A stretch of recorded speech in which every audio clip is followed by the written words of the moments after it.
ఓం అస్మద్గురుభ్యో నమః. లక్ష్మీనాథసమారంభం నాభ్యామనమధ్యమాం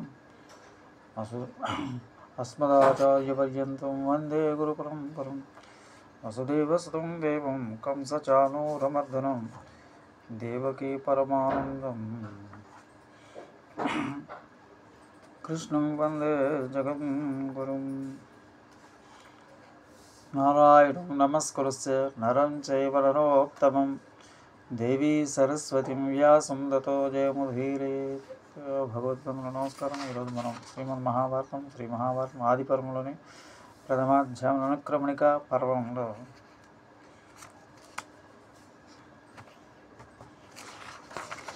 5వ శ్లోకం 4వ శ్లోకం వరకు చెప్పుకుంటాం. జనమేజయుడు పరీక్షిత్ కొడుకు అభిమన్యుడు మనవడు.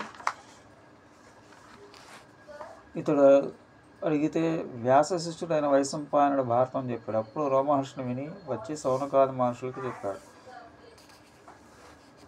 అథ తేషు విష్ణేషు సర్వేషు తపస్విషు నిర్దిష్టమాసనం భేజీ వినయల్లౌ మహర్షిణ.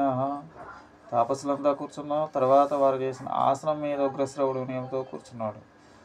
సుఖాసీనం తతస్థంతు విశ్రాంతము బలక్ష అధా పృశ్యత్ ఋషిస్తత్ర క్వశ్చిత్ ప్రస్తావయన్ కదా. ఆరోసులు సుఖంగా కూర్చుని విశ్రాంతి తీసుకున్న ఉగ్రశ్రవణ చూసి ఒక ముని ప్రస్తావనాత్మకంగా ఇలా అడిగాడు. కుత ఆగమ్యతే సౌతే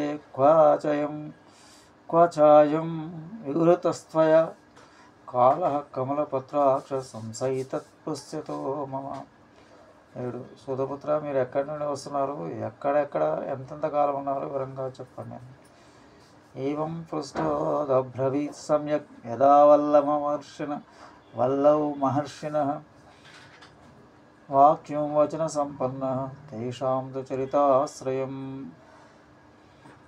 తస్మిన్ సదతి విస్తీర్ణే మునీనాం భావితాత్మనాం. ఇలా అడిగిన మనతో మహర్షి పూర్ణమైన ఆ సభలో రోమహర్షిని వచన రచనాచతురుడై ఇలా అన్నాడు. సౌతివాచ. 9వ శ్లోకం. జనమే జయస్య రాజర్షే సల్ప సత్రే మహాత్మనః సమీపే పార్థివేంద్రస్య సమ్యక్ వార్క్షితస్వ తస్య చ. 10వ శ్లోకం. కృష్ణద్వైపాయన ప్రోక్త సుపుణ్యాయుధా కదా కదితస్యాపి విధివత్ వ్యా వైశంపాయనేన వై శ్రుత్వాహం చ విచిత్రార్థ మహాభారత సంస్కృత. సూతపుత్రుడు ఇలా అన్నాడు. రాజర్షి అయిన జనమేజయుడు సర్పయాగం చేస్తున్నాడు. వ్యాసమహర్షి చెప్పిన వివిధ కథలను వైశంపాయనుడు అక్కడ చెప్పాడు. ఆ కథలన్నీ పుణ్యప్రదాలు, మహాభారతానికి సంబంధించినవి. విచిత్రమైన అర్థాలు ఉన్నాయి. వాటిని విని ఇక్కడికి వచ్చాను. 9వ శ్లోకం నుంచి 11వ. తదుపరి కృష్ణద్వైపాయనుడు. వ్యాసుడే కృష్ణద్వైపాయనుడు. వశిష్ఠుడు మునిమనవుడు. శక్తి మహర్షి మనవుడు. పరాశన పుత్రుడు. సుఖమహర్షి తండ్రి. ఈ శ్లోకంలో ఉన్న విషయం మీద వ్యాసం వశిష్ఠనంతరం శక్తే పౌత్రమకల్మషం పరాస్పరాత్మజం వందే సుఖదాతుండపోనిది. 2. వైశంపాయనుడు వ్యాసం శిష్యుడు. శ్రీ మహాభారతాన్ని జనమేరాజుకు చెప్పాడు. బహూంసం పరిక్రమ్య తీర్థజ్ఞాయతాని చ సమంత పంచకం నామ పుణ్యం విజ నిషేవితం గతవాలస్మి తం దేశం యుద్ధం ఎత్ర భవేత్ పురా కురూణాం పాండవానాం చ సర్వేషాం చ మహీక్షితాం. చాలా పుణ్యతీర్థాలు తిరిగి విప్రసేవితమైన సమంతక పంచం అనే పుణ్యప్రదేశానికి వెళ్ళాను. అక్కడ కురు పాండవులకు మహారాజులందరికీ యుద్ధం జరిగింది. 12. తదుపరి 14.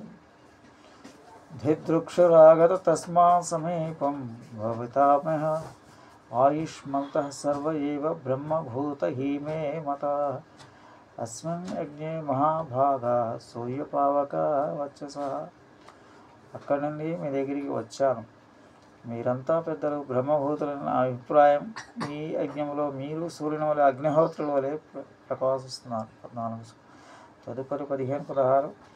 కృతాభిషేకాః శుచః కృతజ్ఞప్యాహుతాగ్నయః భవంత ఆసనే స్వస్థాః బ్రవీమి కిమహం ద్విజాః పురాణ సంహితా పుణ్యాః కదా ధర్మార్థ సంశ్రితాః ఇతి వృత్తం నరేంద్రాణం ఋషీణాం చ మహాత్మానాం.